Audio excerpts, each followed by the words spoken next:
ನಮಸ್ಕಾರ, ಸುವರ್ಣ ನ್ಯೂಸ್ನ ಈ ವಿಶೇಷ ಕಾರ್ಯಕ್ರಮಕ್ಕೆ ಸ್ವಾಗತ. ನಾನು ಅಜಯ್. ದುನಿಯಾ ವಿಜಯ್ ಅಂದ್ರೇ ಒಂದು ವಿಭಿನ್ನತೆ. ತಾವು ಮಾಡೋ ಎಲ್ಲ ಪಾತ್ರಗಳು ವಿಭಿನ್ನವಾಗಿರುತ್ತವೆ. ಇದಕ್ಕೆ ಉದಾಹರಣೆ ಅಂದರೆ ಇವರು ಅಭಿನಯದ ಈ ಹಿಂದಿನ ಎಲ್ಲ ಚಿತ್ರಗಳು. ಈಗ ಅದೇ ರೀತಿ ಒಂದು ವಿಭಿನ್ನವಾಗಿರೋ ಪಾತ್ರದ ಮೂಲಕ ಮತ್ತೊಮ್ಮೆ ತೆರೆಗೆ ಬರೋದಕ್ಕೆ ರೆಡಿ ಆಗ್ತಿದ್ದಾರೆ. ಸೊ ಇದು ಯಾವ ಚಿತ್ರ ಏನು ಅಂತ ಹೇಳ್ತೀನಿ. ಇದೇ ಈ ಹೊತ್ತಿನ ವಿಶೇಷ, ಡಬ್ಬಿಂಗ್ ಆಫ್ ರಜನಿಕಾಂತ.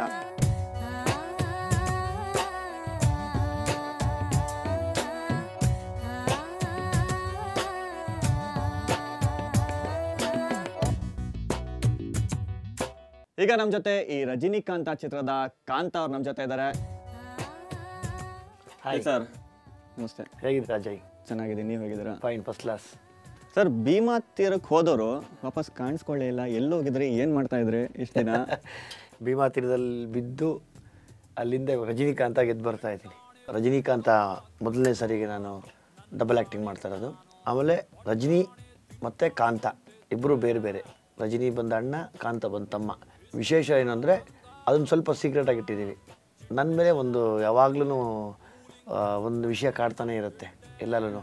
ಅಯ್ಯೋ ವಿಜಿ ಪಿಕ್ಚರು ಅಂದರೆ ಸ್ವಲ್ಪ ಫೈಟಿಂಗ್ ಜಾಸ್ತಿ, ಹೆಂಗಪ್ಪ ಹಂಗೆ ಹಿಂಗೆ ಅಂತ ಒಂದು ಸಣ್ಣದಾಗಿದೆ ಪಾಪ ಹೆಣ್ಮಕ್ಳಿಗೆ.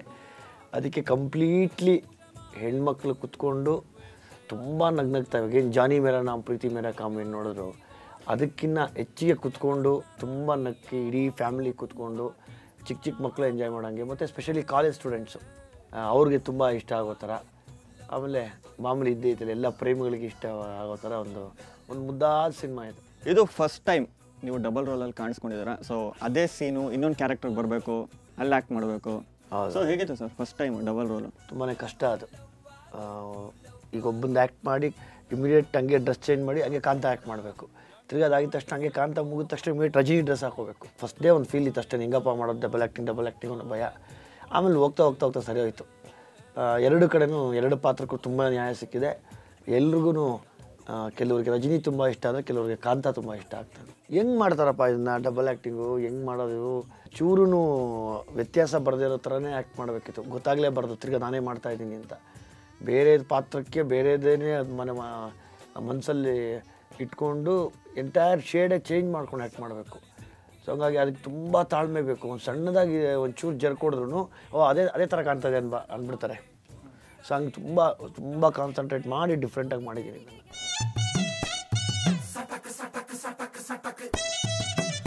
ಹಳೆ ಟೀ ಶರ್ಟು, ಹೊಸ ಜೀನ್ಸ್ ಪ್ಯಾಂಟು, ವಸಿ ಅಲ್ಲಿ ಇಲ್ಲಿ ಹರ್ಕೊಂಡ್ಬಿಟ್ರೆ ಸೂಪರ್ ಹಿಟ್.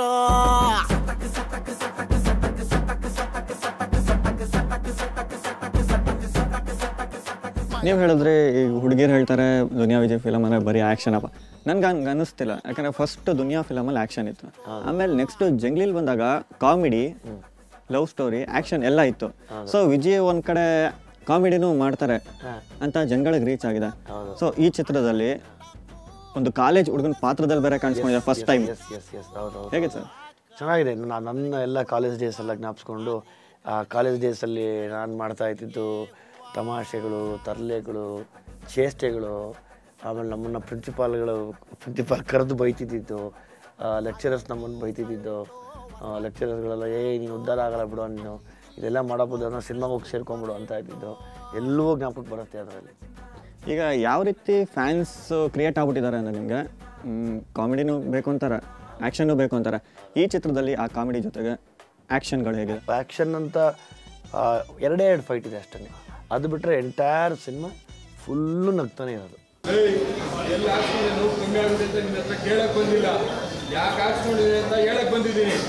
ಪ್ರಿಯಾ ನನ್ನವಳು ಪ್ರವಾಸಕ್ಕೆ ಬಂದರೆ ಅವ್ರ ತಂಟೆಗೆ ಬಂದರೆ ಚೆನ್ನಾಗಿರಲ್ಲ.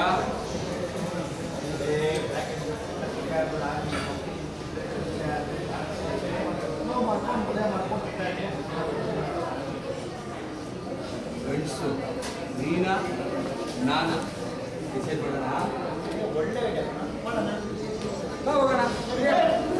ನಿಮಗೆ ಯಾವ ಕ್ಯಾರೆಕ್ಟರ್ ಮಾಡ್ಬೇಕಾದ್ರೆ ತುಂಬ ಕಷ್ಟ ಆಯಿತು? ಕಾಂತನ ಇಲ್ಲ ರಜನಿನ? ರಜನಿ ತುಂಬಾ ಕಷ್ಟ ಅದು. ಯಾಕೆಂದರೆ ಕಾಂತ ಏನೋ ಸೇಮ್ ನಾನು ಹೆಂಗಿದ್ದೀನೋ ಹಂಗೆ ಮಾತಾಡ್ಬಿಡ್ತೀನಿ. ರಜನಿ ಅಂತ ಬಂದಾಗ ಎಲ್ಲವೂ ಬದಲಾಗ್ತಾ ಹೋಗುತ್ತೆ. ಅವನ ಮಾತು, ಹಾವ ಭಾವ ಎಲ್ಲವೂ ಬದಲಾಗುತ್ತೆ.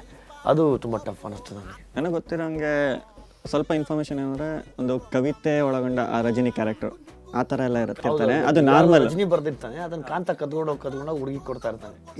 ಆ ಕವಿತೆಗಳೆಲ್ಲ ನೋಡಿದಾಗ ಎಷ್ಟು ನಿಮ್ಗೆ ಒಳಗೊಂಡಿದೆ ಆ ಕವಿತೆಗಳೆಲ್ಲ ನಿಮ್ಗೆ ಟಚ್ ಇತ್ತಾ? ಕವಿತೆ ನಮ್ಗೆ ಹೇಳಕ್ಕಾಗ್ಲಿ? ಕವಿತೆ ಇಲ್ಲ.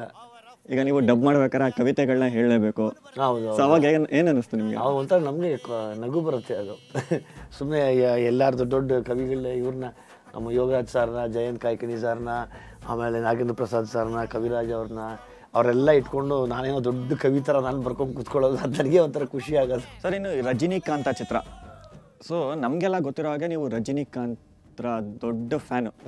ಸೊ ಈ ಚಿತ್ರದಲ್ಲಿ ಅವ್ರ ಹೆಸರಿದೆ, ಅವ್ರ ಟೈಟಲ್ ಇದೆ ಅಂತ ಗೊತ್ತಾದಾಗ ಮತ್ತು ಈ ಚಿತ್ರದಲ್ಲಿ ಆ್ಯಕ್ಟ್ ಮಾಡ್ಬೇಕಾದ್ರೆ ಎಷ್ಟು ಖುಷಿ ಆಗಿತ್ತು ನಿಮಗೆ? ಇದು ನನ್ನ ಸ್ನೇಹಿತ ತೀರ್ಕೊಂಡ್ರು, ತುಷಾರ್ ರಂಗನಾಥ್ ಅವರು. ಅವ್ರು ಕೊಟ್ಟಿದ್ದು ಟೈಟ್ಲ್ ಇದು, ರಜನಿ ಮತ್ತು ಕಾಂತ ಅಂತ. ಅದೆಲ್ಲ ಕೊಟ್ಟು ಆಮೇಲೆ ಪಾಪ ಅವ್ರು ತೀರ್ಕೊಂಡ್ಬಿಟ್ರು. ಸೊ ಹಂಗಾಗಿ ಆಮೇಲೆ ನಾವು ಯೋಚನೆ ಮಾಡಿದ್ವಿ, ಒಂದು ರಜನಿ ಕಾಂತ್ ಸರ್, ನನ್ನ ರಜನಿ ಸರ್ಗೆ ನಾನೇನು ಫ್ಯಾನ್ ಆಗಿದ್ದೀನಿ, ಅವ್ರ ಒಂದು ಹೆಸರಲ್ಲಿ ಒಂದು ಹೆಸರು ಇಡೋಣ ಅಂತ. ಬಟ್ ನಾವು ಅವ್ರನ್ನ ಇಮಿಟೇಟ್ ಮಾಡಬಾರ್ದು ಈ ಸಿನಿಮಾಲ್ಲಿ, ಯಾಕಂದರೆ ತುಂಬ ದೊಡ್ಡ ಮನುಷ್ಯರು, ನಾವು ಯಾರ್ಯಾರನ್ನ ಇಮಿಟೇಟ್ ಮಾಡಬಾರ್ದು. ಸೊ ಮುದ್ದಾಗಿ ಏನಂದರೆ ರಜನಿಕಾಂತ್ ಸರ್ಗೆ ಆಲ್ ಓವರ್ ವರ್ಲ್ಡ್ ಫ್ಯಾನ್ಸ್ ಇದ್ದಾರೆ, ಎಲ್ಲ ಥರದ ಫ್ಯಾನ್ಸ್ ಇದ್ದಾರೆ. ನಮಗೂ ಈ ರಜನಿಕಾಂತ ಸಿನಿಮಾಲ್ಲಿ ಎಲ್ಲರೂ ಬಂದು ನೋಡೋ ಹಾಗೆ, ತುಂಬ ಮಾಸು ಕ್ಲಾಸು ಎಲ್ಲ ಕೂತ್ಕೊಂಡು ನೋಡಬೇಕು, ಆ ಥರ ಒಂದು ಯೋಚನೆ ಮಾಡಿ. ಯಾಕಂದ್ರೆ ನಾವು ಅವ್ರ ಹೆಸರಿಗೆ ಅವಮಾನ ಮಾಡಬಾರ್ದಲ್ಲ. ಸೊ ಹಂಗಾಗಿ ಒಂದು ಯೋಚನೆ ಮಾಡಿದ್ವಿ, ಬೇಡ ಅಣ್ಣ ತಮ್ಮಂದ್ರು ಮಾಡಿಬಿಡೋಣ, ಅಣ್ಣ ತಮ್ಮಂದ್ರು ಮಾಡಿ ಡಬಲ್ ಆ್ಯಕ್ಟಿಂಗ್ ಮಾಡಿಬಿಟ್ರೆ ಚೆನ್ನಾಗಿರುತ್ತೆ ಅಂತೇಳಿ ಅದನ್ನು ಮನಸ್ಸಲ್ಲಿ ಇಟ್ಕೊಂಡು, ಅದಕ್ಕೆ ಪೆಕ್ಯುಲರಾಗಿ ಏನು ಅಣ್ಣ ಯಾರೂ ಮಾಡದಿರೋ ಇವತ್ತರೆಗೂ ಯಾರೂ ಟ್ರೈ ಮಾಡಿರಬಾರ್ದು ಅದನ್ನು, ಆ ಪಾತ್ರನ ಆ ಥರ ಮಾಡೋಣ ಅಂತೇಳಿ ಅವನ್ನ ತುಂಬ ಸಾಧು ಮಾಡಿ ಆ ಒಂದು ಪಾತ್ರ ಮಾಡ್ತಾರೆ, ರಜನಿ ಪಾತ್ರ. ಇಬ್ಬರ ಮಕ್ಕಳ ಮಧ್ಯೆ ಒಂದು ತಾಯಿ ಹೇಗೆ ಒಬ್ಬ ಮಗನ ಜಾಸ್ತಿ ಪ್ರೀತಿ ಮಾಡ್ತಾರೆ, ಇನ್ನೊಬ್ಬ ಮಗನ ಜಾಸ್ತಿ ಪ್ರೀತಿ ಮಾಡ್ತಾರೋ ಇಲ್ವೋ ಅಥವಾ ಕಡಿಮೆ ಇರುತ್ತಾ, ಈ ಥರದ ಕಿತ್ತಾಟ ತುಂಬ ಬರುತ್ತೆ. ಅದನ್ನೆಲ್ಲ ವಿಷಯನೂ ಇಟ್ಟಿದ್ದೀವಿ ಫ್ಯಾಮಿಲಿ ಕೂತ್ಕೊಂಡು ನೋಡೋ ಹಾಗೆ. ಇನ್ನು ಚಿತ್ರದ ಫಸ್ಟ್ ಇನ್ವಿಟೇಷನ್ ಯಾರು? ಫಸ್ಟ್ ಇನ್ವಿಟೇಷನ್ ನನ್ನ ಫ್ಯಾಮಿಲಿಗೆ ಕೊಡ್ತೀನಿ. ಎಲ್ಲ ಫ್ಯಾಮಿಲಿ ಸೀದಾ ಬಂದು ಥಿಯೇಟ್ರಿಗೆ ನೋಡ್ಬೋದು ಈ ಸಿನಿಮಾನ. ತುಂಬ ಖುಷಿಯಾಗಿ ನಕ್ಕಿ ಆರಾಮ ಮನೆಗೆ ಹೋಗ್ಬೋದು. ಸರ್, ಈಗ ನಿಮಗೆ ಡಬ್ಬಿಂಗ್ ಟೈಮ್ ಆಗಿದೆ. ಹೌದಪ್ಪ, ಟೈಮ್ ಆಗ್ಬಿಟ್ಟಿದೆ, ಕಾಯ್ತಾ ಇರ್ತಾರೆ. ಬನ್ನಿ, ಈಗ ನಮ್ಮ ರಜನಿ ಮತ್ತೆ ಕಾಂತ ಇಬ್ರು ಡಬ್ಬಿಂಗ್ ಹೋಗ್ತಾ ಇದಾರೆ. ಅವ್ರು ಯಾವ ರೀತಿ ಡಬ್ ಮಾಡ್ತಾರೆ ಅಂತ ನೋಡ್ಕೊಂಬರೋಣ.